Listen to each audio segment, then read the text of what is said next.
Hi guys, it's Lucy. So today I have a big bag of books that I am going to be taking to the used bookstore, and I thought it might be interesting to make a video and show people what books that I didn't think were impressionable enough for me to justify having like a permanent place for them on my bookshelf. And I have a couple of books here that I actually would recommend in place of some of these if you are thinking of reading one. And there's you sometimes you wouldn't know until you read like multiple books that are very similar to know what might be more worthwhile reading. Like, and all of this is again very personal and subjective, but this is just my bag. And so let's get started. So the first one is called Tomorrow and Tomorrow and Tomorrow. And this book is about making games. It's about young people. I think they start. This is sort of set prior to the video game craze. It's a much more mature and consolidated industry that we see today. But this particular book is about video game makers as they were starting their journey as university students, and it is very engrossing. I have to say that after I finished it, I was like, this book's probably defined a certain subculture or even as much as a generation. But the thing is, at the end of the day, this is not about video games. This is about people and their relationships. The video games is just a sort of a creative and technical expression of their ideas and hopes even. And there are many ways, like for me personally, I'm not a gamer, so maybe that's why it didn't resonate as much with me as someone who might be very into playing role-based video games.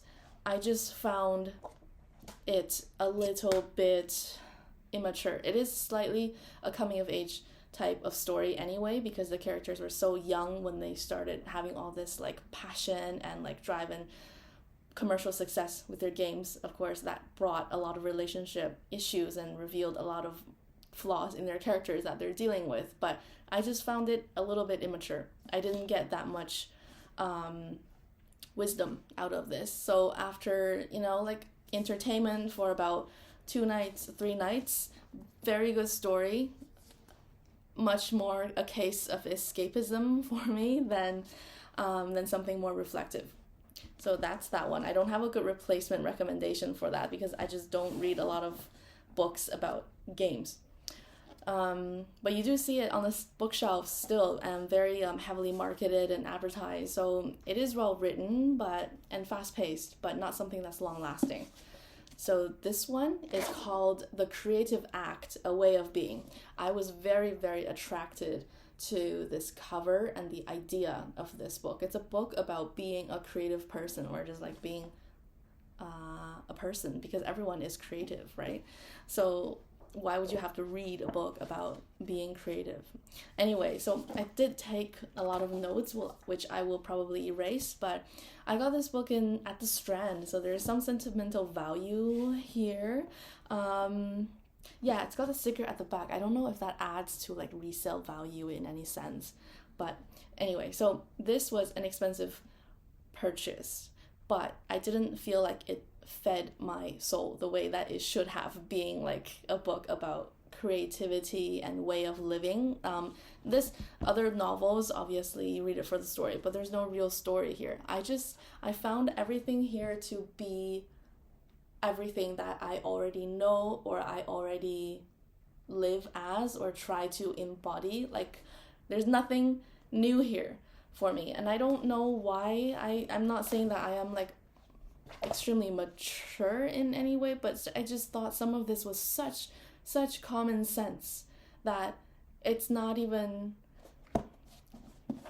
Anyway, I will stop right there. I don't want to like talk so much negative things about any particular book, but yeah, there was nothing new here for me. I feel like if you are a very serious, creative person and you want to know more about art and just the mindset or the space of like creativity, you would actually dig into whichever field it is. Like you would read about screenplays, or you read the best screenplays, or you read, niche, newfound, like you find your own things. Like for me, I liked essays. I like writing and literature, so I found like Lydia Davis's essays about writing, or literally her writing, or short stories and just actual books about a certain topic, like, and you try to extract value from whatever art it is that you are. And the pressure of creating, I guess I don't actually experience, because I'm not such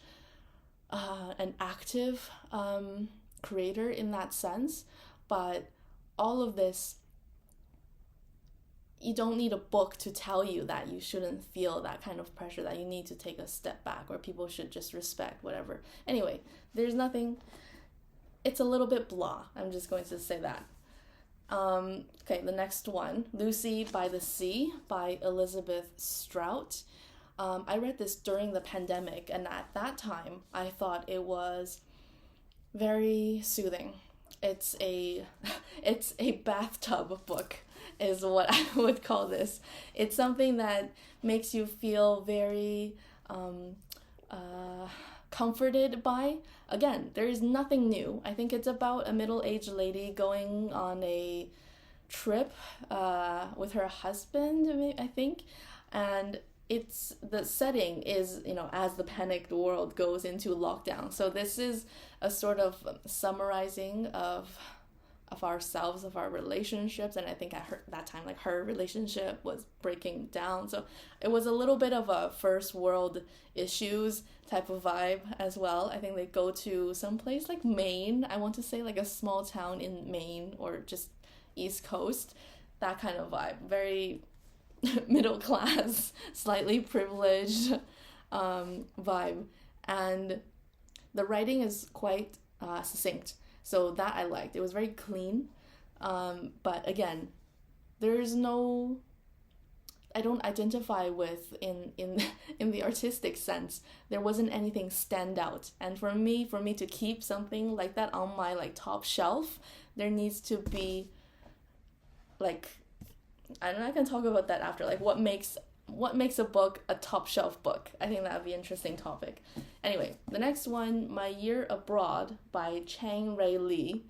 I'm not going to lie, this book, I think it took me 2 years to finish. I started reading this in 2022, and I read chunks and chunks and chunks, and I think at one time I was stuck around like 2/3. It's just not, the writing is amazing. This author has such a good way with words. Everything flows. You can tell that he is extremely smart, very sharp. Like the writing is awesome. That's the only thing that stands out about this book. But the plot is just so bad.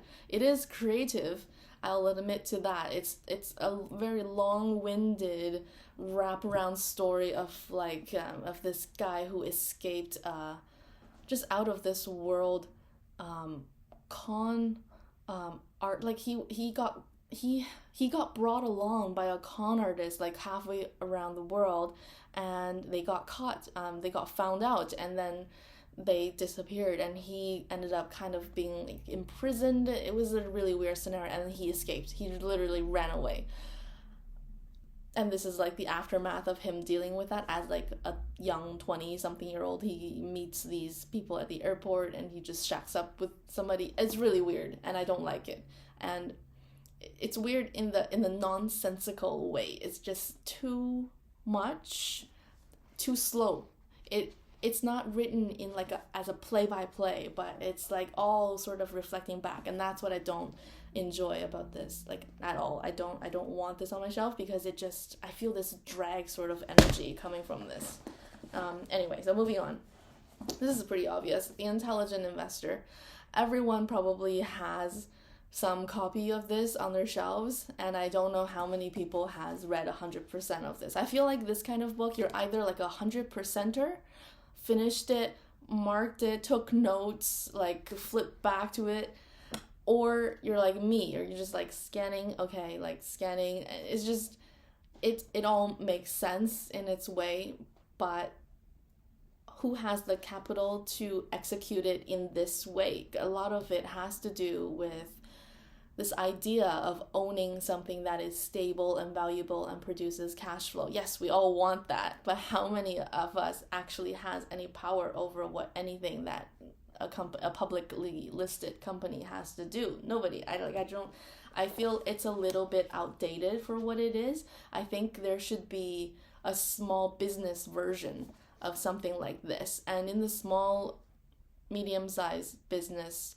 market, all of these comparables or reference points are too out of whack. They're too unique, and that's why such a book probably does not really exist. This can only exist for like a publicly listed company, which we don't really need a book now at this point. I don't know what Warren Buffett's like view on ETFs is, but I feel that is such an outstanding cheat for investing in general, unless you're actually like OCD about certain stocks and you know everything going on about that stock. And it's not about even that stock at that point. You have to know everything about that industry, the entire industry, even if you just hold one stock in that industry, for you to feel that certain level of confidence.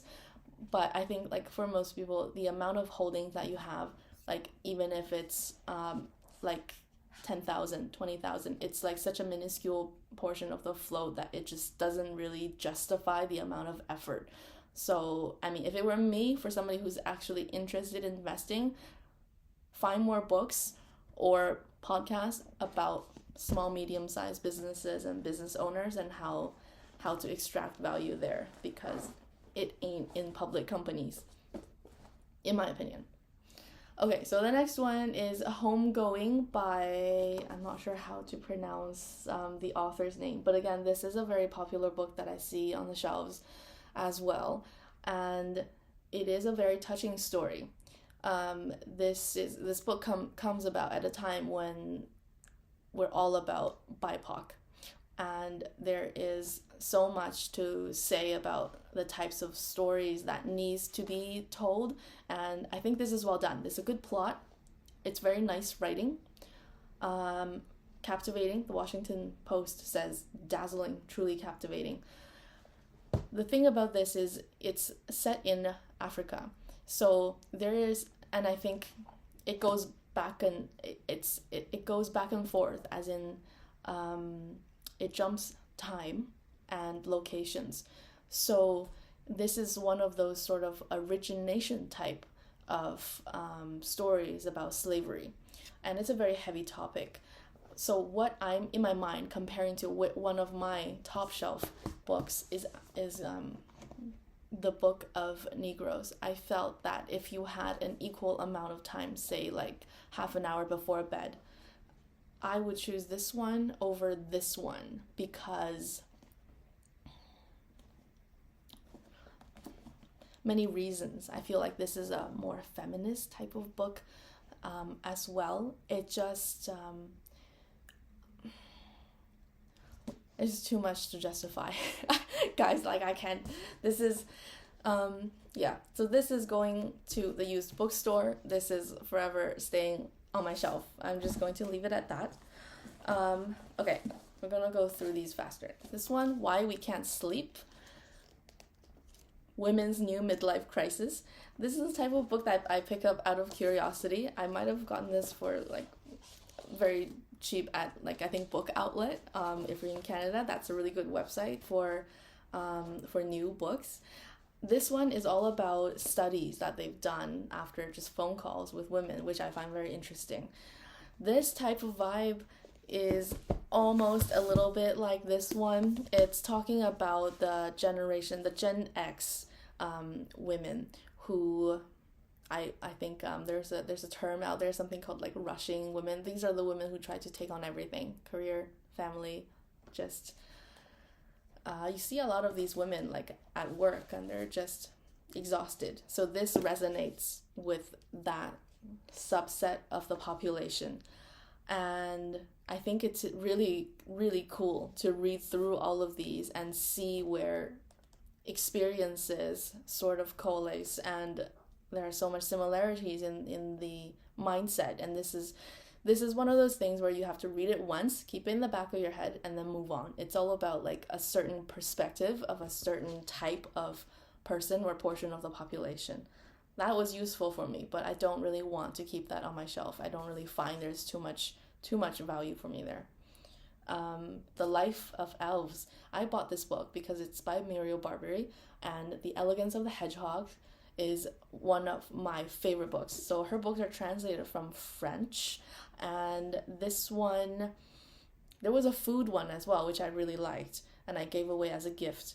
But this particular one, The Life of Elves, I was attracted to the cover. It's very green and very naturey, and it's about like musical prodigies. Like there were these two girls that were in Italy, and they were being like tutored, and it was very mysterious because there's this world versus like another mythical world kind of colliding, and a war sort of brewing. But there's just so much anticipation. I feel like this is just a pure lead up. If this was a movie, this would be maybe like 15-20 minutes lead up to the actual event, and which I don't know, and I've read so much that I don't even care too much anymore. I feel like this is a little bit of a fail for me, despite the brilliance of the Hedgehog book. So I don't really want to keep this one on my shelf. This one I'm trying to sell, but I feel like the condition might be too used. These are paperback copies that I kind of ruined. It's the Mistborn trilogy by Brandon Sanderson. Brandon Sanderson is like a god in the YA world, and there are a lot of these series in different plots. So this is the Mistborn trilogy. So how do I say this? I feel like for YA, as a young adult reader, I would recommend this to anybody who is like a teenager or preteen. But I don't think this is so much for adults. So if as a gift, I think perhaps yes, for sure. But this doesn't really touch the magical type of books that I like the Mirror Visitor series. So good. And of course there's Harry Potter, nothing really rivals that, but those are more like the triple A, like all time like series. This is a little bit more forgettable, even though it's in the exact same category. I feel like the romance in here is heavier. That's why there is slightly less world building and magic, but much more of the relationships and character development. And I think I was really into that when I was younger, maybe like grade 6, grade 7, like grade 8, but not so much now as an adult reader. So that's why I'm getting rid of this, but I do keep my Harry Potter books. So these are my thoughts on the books that are going away. And yeah, let me know if this was interesting. And I hope everyone keeps very close track of what's taking up space in their lives, because everyone should have like their top shelf books. Like if someone comes and visits you and you're not in the room, and they just kind of take a look at what is in your collection, it is such it should represent you. I think it's a very personal thing to have, and so that's why it's worth curating and not just let books sitting around. They might be useful for someone else. So yeah, have a good day, guys. Bye.